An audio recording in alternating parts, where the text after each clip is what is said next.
Astrologer.com, and this is your horoscope from the 10th to the 17th of June. So this week we have a full moon in Sagittarius at the end of the week. It follows on from the new moon in Gemini that we had, which was very, very similar. Both of them have been square Neptune in Pisces. So this has been causing a lot of thinking, a lot of perhaps confusion, perhaps a lot of daydreaming, a lot of thinking, oh, wouldn't that be lovely, and oh, I wish that wasn't the case. A lot of kind of thinking, what should I do about this, what should I do about that, and maybe even kind of getting a little bit like stuck in that kind of energy. So what this is all about is this T-square, as I described over the last couple of weeks.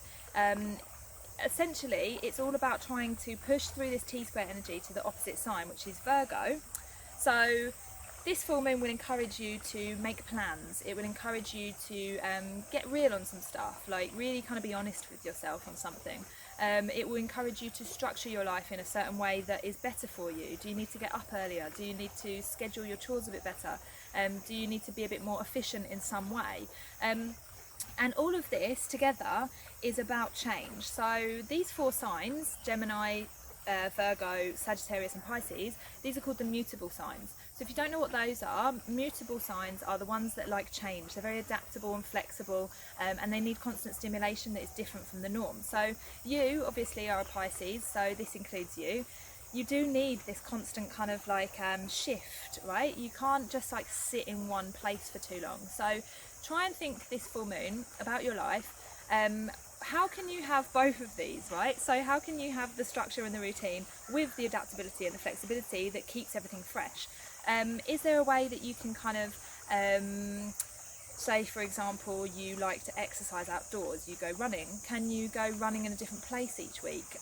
If you are perhaps driving home from work, can you take a different route home? Can you stop for coffee on the way? Can you go to a friend's house straight after work one night? How can you keep the routine going so that you're still achieving stuff, and you're still feeling settled, and you're still kind of like moving towards your goals, and you're still getting stuff done? But how can you also create this kind of like adaptable, interesting, slightly spontaneous kind of energy as well that mutable signs need so much? This is essentially what this full moon will be about. So it sounds difficult, but if you just take like one aspect of your life and try it, like I mentioned in those examples, then actually you'll find that it's not that difficult to find this balance between like structure and change, and to implement it into your life so that you feel a little bit happier. Because you will feel like if you have too much change, then you'll feel like hectic and you'll have this overthinking that we've been talking about.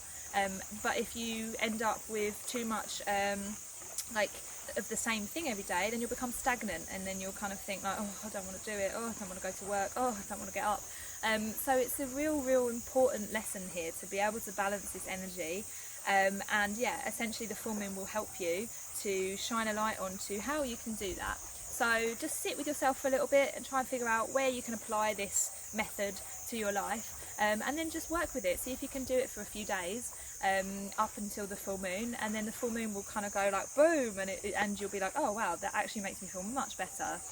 So yeah, that is all guys. Happy full moon, and I will see you next week.